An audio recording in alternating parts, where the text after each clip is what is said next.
துலாம் ராசி நண்பர்கள் அனைவருக்கும் வணக்கம். அனைவருக்கும் இனிய புத்தாண்டு நல்வாழ்த்துக்கள்.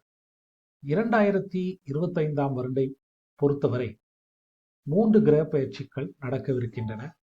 குரு பயிற்சி, சனி பயிற்சி, ராகு கேது பயிற்சி என 3 பயிற்சிகள் இருக்கின்றன. இந்த 3 பயிற்சிகளையும் கணக்கில் எடுத்துக்கொண்டுதான் நாம் பலன் உரைக்க வேண்டும். பொதுவாக பார்த்தோமேயானால் 2025இல் நல்ல பலன்கள் அதிகம் உணரக்கூடிய ராசியாக துலாம் ராசியை நான் கண்டிப்பாக கூறுவேன். முதலில் சனி பெயர்ச்சியை பார்க்கலாம். சனி 5லிருந்து 6ஆம் வீட்டிற்கு வருகின்றார்.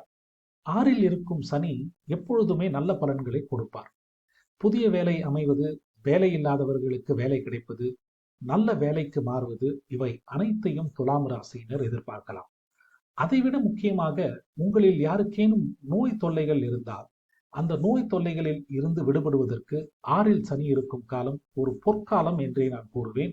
இந்த வாய்ப்பை கண்டிப்பாக பயன்படுத்தி கொள்ள வேண்டும். எதிரியின் கையை விட உங்களுடைய கைதான் ஓங்கி இருக்கும். ஸோ சனி பெயர்ச்சி சாதகமாகத்தான் இருக்கின்றது. 6ல் இருக்கும் சனியை வலுப்படுத்த குரு அஷ்டமஸ்தானத்தில் இருந்து 9ஆம் இடத்திற்கு பயிற்சி அடைகின்றார். 9ல் இருக்கக்கூடிய குரு பாக்ய குரு. ஓடி போனவனுக்கு 9ல் குரு அப்படின்ற ஒரு பழமொழியே இருக்கு. Luck factor. ஓகே, இந்த பாக்யம் சொல்றோம் இல்லையா, அது நீங்கள் அதிகம் உணரலாம். திருமணம் கைகூடுவதற்கு சூப்பர் டைம். குழந்தை பிறப்பதற்கும் இது நல்ல டைம்.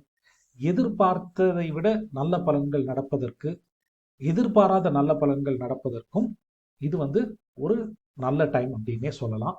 நாம் என்றோ செய்த ஒரு நல்ல காரியத்திற்கான பலனை இப்பொழுது நீங்கள் அனுபவிக்கலாம். அதான் 9ல் இருக்கக்கூடிய குருவால் ஏற்படக்கூடிய ஒரு நல்ல பலன். ஓகேங்களா? குரு பார்த்தீங்கன்னா அக்டோபர் 18 தேதிக்கு ஒரு மாத காலம் 10ஆம் வீட்டிற்கு போய் திரும்ப 9ற்கு வருகின்றார். ஸோ அந்த ஒரு மாத காலம் நீங்கள் எதிர்பார்த்த நல்ல பலன்கள் நடக்காது. ஸோ இதை கொஞ்சம் மனதில் வைத்துக் கொள்ளுங்கள். குரு வக்கரமாக இருக்கக்கூடிய காலகட்டத்திலும் சற்றே தாமதமாக நல்ல பலன்கள் நடக்கும். ரெட்ரோகிரேட், அதாவது பின்னோக்கி செல்வது போல் இருக்கக்கூடிய வக்கர நிலை எப்போன்னா 11 நவம்பர்லேருந்து வருடத்தின் இறுதி வரை குரு அந்த நிலைமையில் இருக்கார். ராகு கேது பயிற்சிகளை பார்த்தோமே ஆனால் 5-11 ஒரு நல்ல பயிற்சின்னு நம்ம சொல்லலாம். ஓகே, அது ஒரு பிரச்சனையான விஷயமே இல்லை. 5ல் இருக்கும் ராகு குழந்தை பூர்வீகம் சார்ந்த பிரச்சனைகளை ஒரு பக்கம் கொடுத்தாலும் உங்களுடைய மாற்றி யோசிக்கும் திறன், அதாவது கிரியேட்டிவிட்டியை அதிகப்படுத்துவார். மாற்றி யோசிக்கும் திறனால் பிரச்சனைகளை எளிதில் சமாளிக்கலாம், பிரச்சனைகளை தீர்க்கலாம். ஓகே, 11ல் இருக்கும் கேதுவால் மூத்த சகோதரர்களுடன் கருத்து வேறுபாடு, பிரச்சனை வரலாம். எதிர்பார்த்த லாபங்கள் சற்றே தாமதமாகலாம், குறையலாம். ஓகே, இதுதான் ராகு கேதுவால் ஏற்படக்கூடிய பிரச்சனை. பெரிய பிரச்சனை இல்லை. ஓகே, இந்த முன்னேற்றமான சூழலை வருடத்தின் 2வது பகுதியில் அதிகம் உணர்வீர்கள். ஓகேங்களா?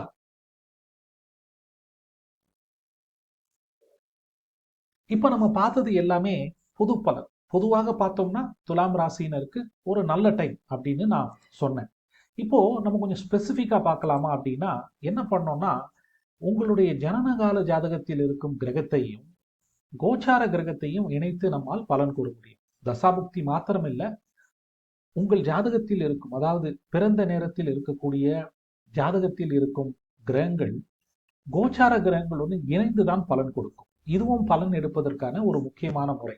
அதை தான் இங்கே நான் கொஞ்சம் பிரீஃபாக ஷேர் பண்ணியிருக்கேன்.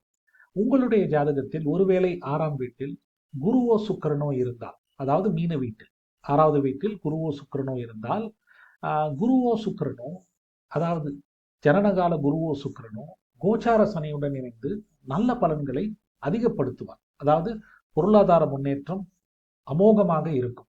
ஓகே, இங்க ஆக்சுவலா பாத்தீங்கன்னா வீனஸ் எக்ஸால்டட்ல உச்ச சுக்கிரன், ஆட்சி பெற்ற குரு. ஸோ அதனால நன்மைகள் இரட்டிப்பாகும். இது கண்டிப்பா உங்களுடைய ஒருவேளை உங்களுடைய சுயஜாதகத்தில் இந்த அமைப்பு இருந்தால் அது பொருந்தும். மாறாக அங்க செவ்வாய் இருந்ததுன்னா நல்ல பலன்கள் ஒரு புறம் இருந்தாலும் சண்டை சச்சரவுகளும் இருக்கும். அந்த சண்டை சச்சரவுகள் வாய் வழி சண்டை சச்சரவுகளா இல்லை அடிதடியா அப்படின்றத உங்களுடைய சுயஜாதகம் தான் தீர்மானிக்கும். ஒருவேளை அங்கே சூரியன் இருந்தால், ஓகே, சூரியன் அங்கே இருந்தால் சூரியன் அங்கே ஸ்ட்ராங் தான். இந்த நேட்டல் சன்னும், அதாவது ஜனனகால சூரியனும் கோச்சார சனியும் இணைந்து கொஞ்சம் ஈகோ கிளாஷ் கிரியேட் பண்ணுவாங்க. யாருன்னா தந்தை வழி உறவுகள், father figures, manager, government people இவர்களுடன் கொஞ்சம் ஈகோ கிளாஷ் வருவதற்கு வாய்ப்புகள் இருக்கு. அதே நேரம் ப்ரமோஷன் கிடைப்பதற்கும், அரசு வேலை கிடைப்பதற்கும், தனியார்ல இருந்தா உயர் பதவிகள் கிடைப்பதற்கும் இந்த மாதிரி காம்பினேஷன் ஹெல்ப் பண்ணும். ராகு கேதுக்கள் இருந்தா, ராகு அங்க இருக்கிறது பெரிய பிரச்சனை இல்லை, ஓகே. ஆனா கேது இருந்தா தொழிலில் விரக்தி இருக்கும். நான் பொதுவா சொன்னேன் நல்ல பலன்கள் அதிகமாகும், குறிப்பா வேலை தொழிலில் முன்னேற்றம் இருக்கும் அப்படின்னு சொன்னேன்.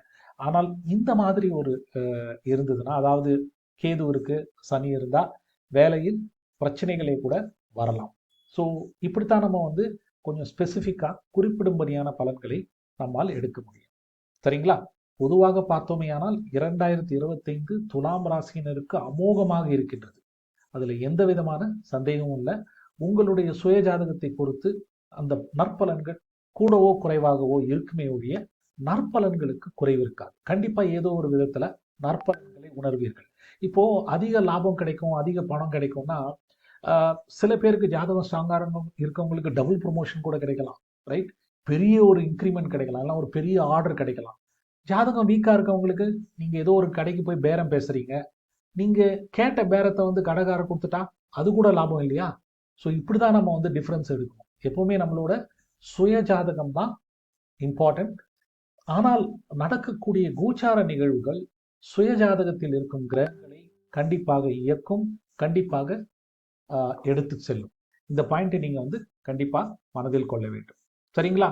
நன்றி, வணக்கம், வாழ்த்துக்கள்.